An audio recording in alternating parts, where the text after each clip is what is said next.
Hi everyone. Today here in this video we are going to discuss about second application of Ampere circuital law. Second application is magnetic field due to a long straight solenoid.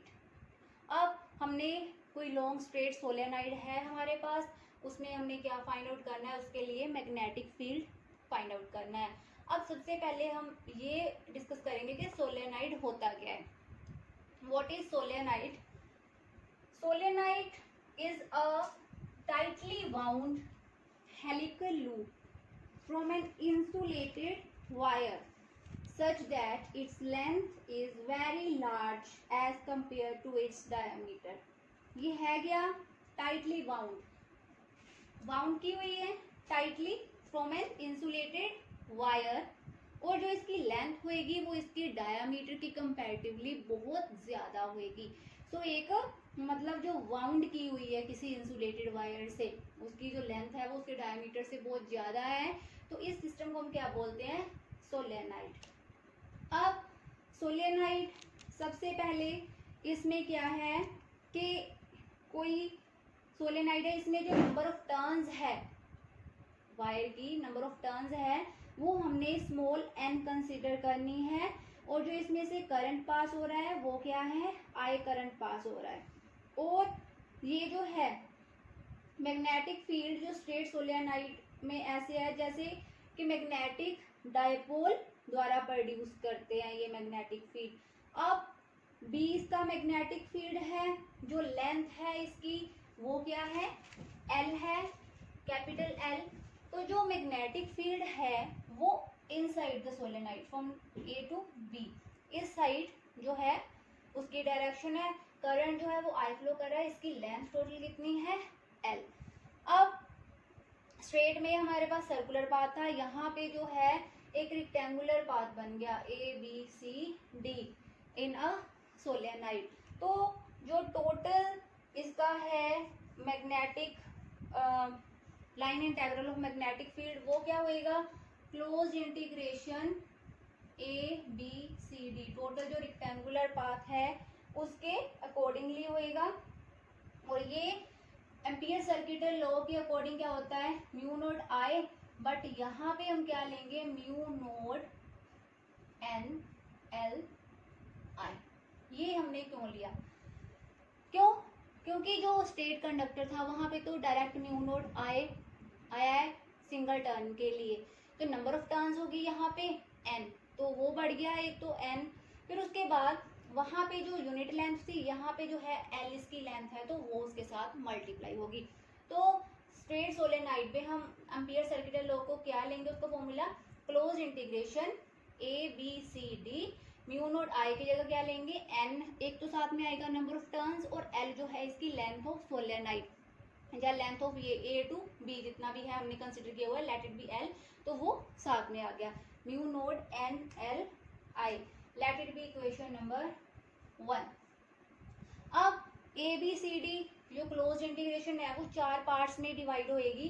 4 parts कौन कौन से होएगी? A to B, B to C, C to D and D to A। क्योंकि जब parts होते हैं तो वो हम उसे क्लोज इंटीग्रेशन को उसमें ब्रेक करके लिख देते हैं ABCD D vector dot DL vector is equal to, now close integration नहीं आएगा, सबसे पहले क्या आएगा?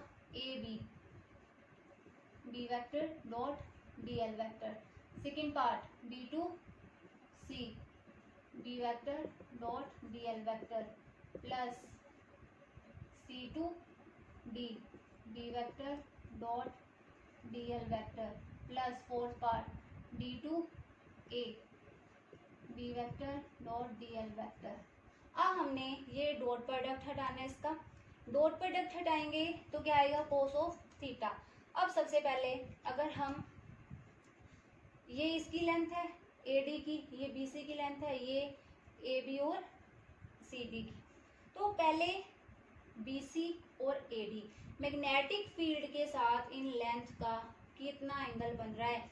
इन case of A to D to A ये वाला एंगल 90 डिग्री का बन रहा है, तो अगर थीटा 90 डिग्री है तो B डॉट DL या फिर BDL कोस ऑफ 90 डिग्री, कोस 90 की वैल्यू कितनी होती है? 0, तो सारा क्या बन जाएगा?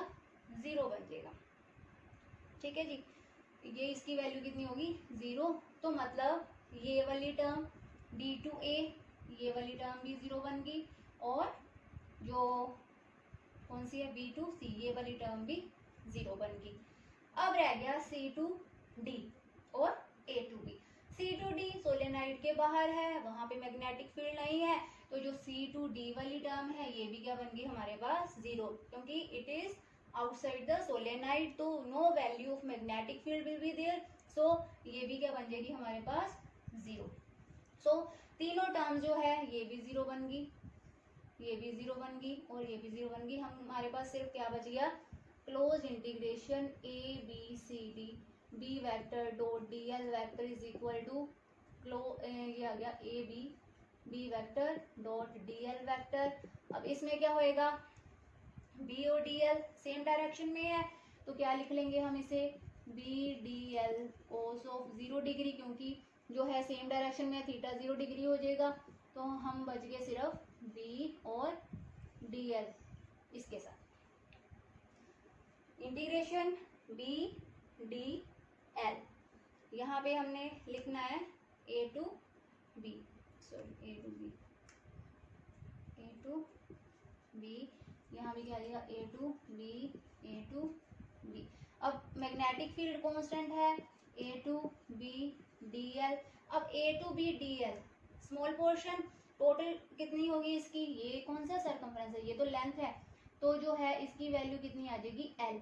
सो हमारे पास क्या आ गया A B C D B vector dot D L vector is equal to B L, equation number 2। Now from equation 1 and 2 left hand side same है, right hand side will also भी सेम, हमें तो magnetic field की value find out करनी है, तो क्या आ जाएगा B L is equal to mu naught N L I, L के साथ L cancel and we are left with B is equal to mu naught N I.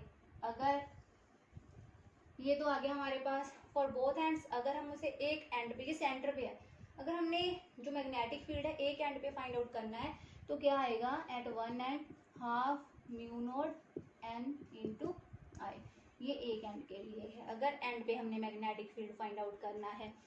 So is it clear to all of you कि सबसे पहले हमने एक solenoid ली, वो क्या है, सोलेनॉइड क्या होती है, tightly wound helical loop from an insulated wire such that its length is very large as compared to its diameter. तो अब हमने पूरा जो है रेक्टेंगुलर पोर्शन उसकी क्लोज इंटीग्रेशन ले ली B vector dot D vector, तो एन लिया नंबर ऑफ टर्न्स, एल क्या है उसकी लेंथ है, तो एल आई, ये एम्पियर सर्किटल लॉ है हमारे पास। फिर हमने इसको पार्ट्स में ब्रेक कर लिया, A to B, B to C, C to D and D to A. उसके बाद हमने इसका डॉट प्रोडक्ट हटा के कोस थीटा लगाना है साथ में, लेकिन ये दोनों जो है वो परपेंडिकुलर है ए टू डी और बी टू सी वाला, तो एंगल 90 डिग्री आ जाएगा, कोस 90 की वैल्यू कितनी होती है 0। सो दोनों टर्म्स के लिए जो है क्लोज्ड इंटीग्रेशन जो लाइन इंटेग्रल है मैग्नेटिक फील्ड का वो 0 बन गया। फिर बच गया third part C to D, ये आउटसाइड द सोलेनॉइड है तो इसकी वैल्यू यहाँ पे मैग्नेटिक फील्ड की 0 होगी, तो थर्ड टर्म भी हमारे पास क्या बन गई 0, और we are left with integration A to B, B to D L. तो हमने इसे सोल्व किया, ये बी और डी एल सेम डायरेक्शन में है तो कोस 0 आ गया, कोस 0 की वैल्यू 1, तो बी कांस्टेंट है उसकी इंटीग्रेशन नहीं होगी ए टू बी डी एल, और ये हमारे पास क्या आ गया टोटल लेंथ उसकी कितनी है L B L. Equation number 2 हमने इन दोनों को इक्वेट कर लिया, तो B L is equal to mu naught N L I, L से एल कैंसिल हो गया and we are left with only B is equal to mu naught N I. ये तो आ गया हमारा सोलेनॉइड के लिए। अगर हमने एक एंड पे मैग्नेटिक फील्ड फाइंड आउट करना है तो उसका हाफ हो जाएगा, B is equal to half mu naught N I. It was the second application of ampere circuital law, magnetic field due to a long straight solenoid. I hope कि आपको ये सारा क्लियर हो गया होगा। Thank you so much.